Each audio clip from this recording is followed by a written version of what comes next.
morning, good afternoon, wherever you may be in your day. Thank you as always for choosing to make chemistry part of your day. We're going to talk about something really fundamental to a lot of what we do in chemistry, and that's the mole.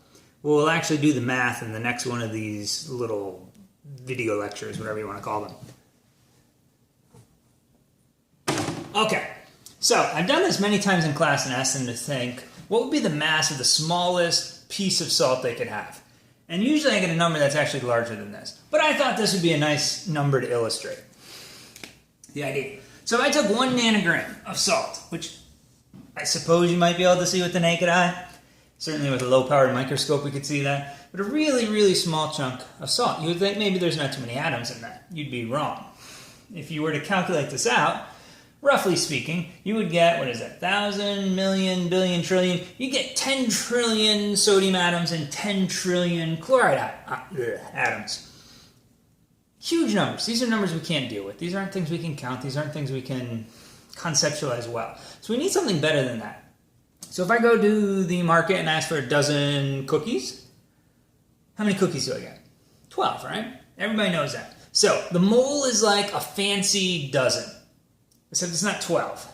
It's a much bigger number because we're talking about bigger scale with the atoms. So what is that huge number? That huge number, and you don't have to memorize this, it'll be given to you on a test, although if you use it enough, you'll remember it. It's Avogadro's number. It's 6.022, and then there's some more sig figs if you want, times 10 to the 23rd. And that is our fancy chemistry dozen, which we call the mole, or MOL for short. So a mole of anything is 6.02 times 10 to the 23rd, anything. So if I had a mole of students, I have 6 times 10 to the 23rd students. If I have a mole of marshmallows, I have 6 times 10 to the 23rd marshmallows. And if I had a mole of gumdrops, just to help you with how big a number this is, take a quick guess, you don't have to say it out loud if you don't want, of how many times or how large of a surface you could cover with a mole of gumdrops. If you're thinking it's on Earth scale, you're getting close. I did a rough back-of-the-envelope calculation. You could cover the Earth somewhere in the neighborhood of 200,000 times with gumdrops, with a single mole of gumdrops. So this is an ungodly huge number. This is not something you can conceptualize. I don't care what you say. It's just, other than it's just huge. I think somebody said, no, that was the odds of winning the lottery. It's a huge, huge number. It's bigger than whatever you think it is. And this is in small particles. So we need something we can use. So the mole is going to be our unit of amount in chemistry. So when we talk about amounts, how much do we have, how much do we need to react, it's going to be in moles. Anytime we compare chemical A to chemical B, it has to be through moles. So we're going to use this a lot. We're going to use it in a lot of different ways. We're going to use it for solids, we're going to use it for gases, we're going to use it for liquids, and there'll be different ways of doing all of those things. We'll do pure substances, mixtures. So this is a concept that gets used a lot of ways and is really quite useful. And at its heart, it's simple. It's not going to seem that way, but at its heart, this is a simple idea. You know a dozen is 12, you know a mole is 6 times 10 to the 23rd. Now, some of you might think this is a somewhat arbitrary number, and in a vacuum it is. The reason it's useful is it really allows us to use the periodic table to its full power or full potential. Because the other definition of a mole, the historical, is that 1 mole of carbon-12 isotopes weighs precisely 12 grams, 12.000. And if you notice on the periodic table, carbon-12, formula weight's the atomic mass and the formula weight for carbon is essentially 12. It's 12.011, and that's because of different isotopes that are a little bit heavier. So what this allows us to do is take the periodic table and basically anywhere where we have AMU becomes 1 AMU becomes 1 gram per 1 mole. So all of those numbers on the periodic table now are potential conversion factors that allow us to go from masses, very easy to measure in real life, to number of atoms, which is much hard to measure in real life. So this is typically grams is what we'll have from an experiment or from a word problem, because we try to mimic real life in the problems, even though they're theoretical. And moles is what we have to do to conceptualize or use it. So this is going to be the first step and last step in many, many problems, either going from the experimental grams into a useful moles, or at the end of the calculation, getting to moles and then going out to the more practical mass. So what does that look like if we put it together? And I'm going to shout out to Professor Bebo, because I stole this from him, but this idea of a triple equality, where we know that 6 times 10 to the 23rd atoms of carbon equals 1 mole of carbon, and now I'm going to use the average mass of 12.01 grams of carbon. This comes from the periodic table. The rest of this is essentially definition. This is a constant. It's Avogadro's number. It'll be given to you. This is always 1. So that's not so bad. So what would this look like for another compound? And I just want to compare and contrast a little bit when I say anythings. So in this case, it's atoms, but let's just refresh a couple ideas here.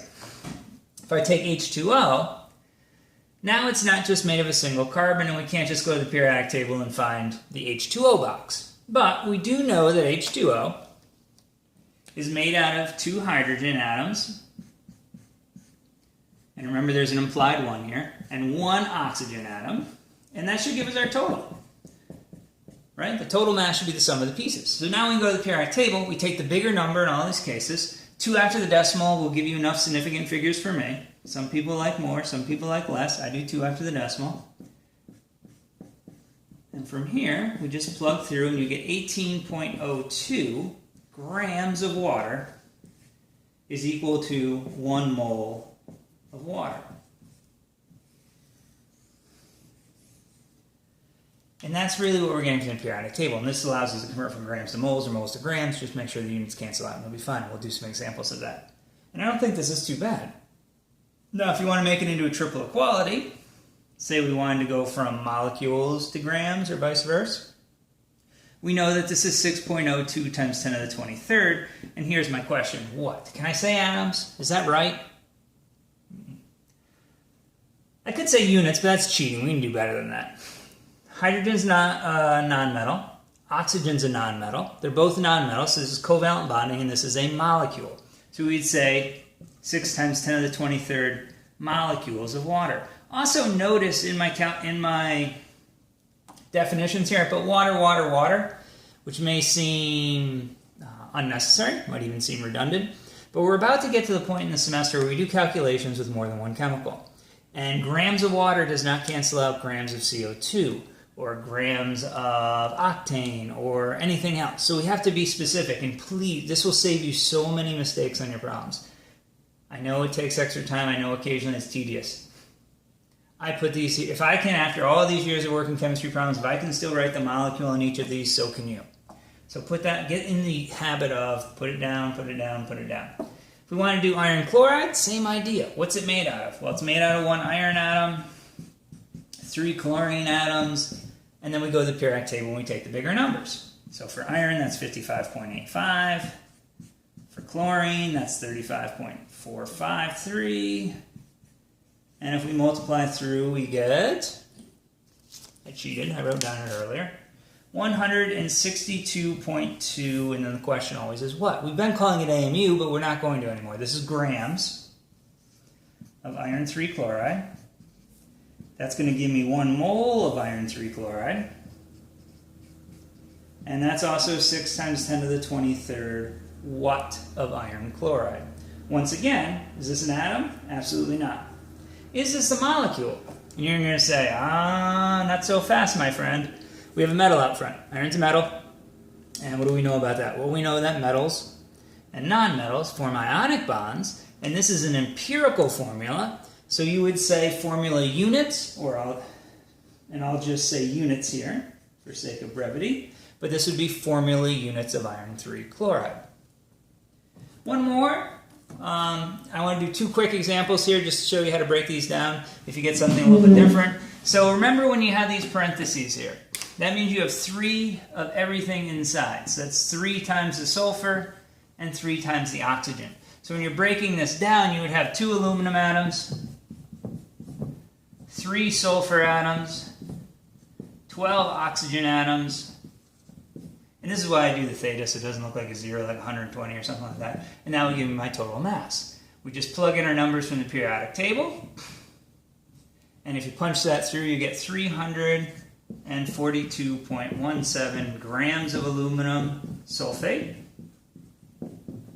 per mole of aluminum sulfate.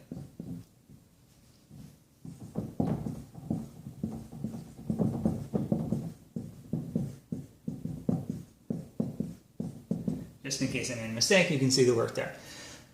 The other thing I want to talk about here is what do we do in these dot waters? These are called hydrates. So a lot of times in a lot of these salts, what you'll see is the cation is really tiny. So magnesium 2+ is really tiny. And carbonate, by comparison, is quite large. So I've kind of done a little caricature of this. If you think you have equal amounts of these positives and the negatives are so much bigger, there's really no efficient way to stack them together where you're not getting repulsion between the negatives.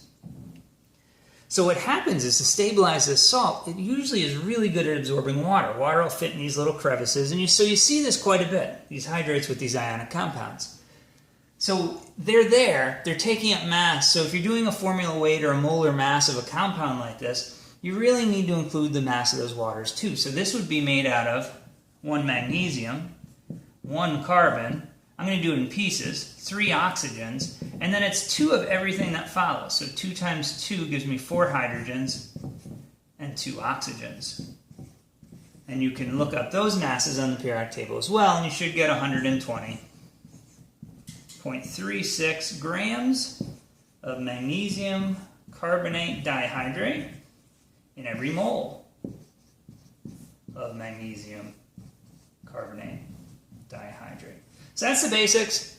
That's what a mole is. That's how we use it.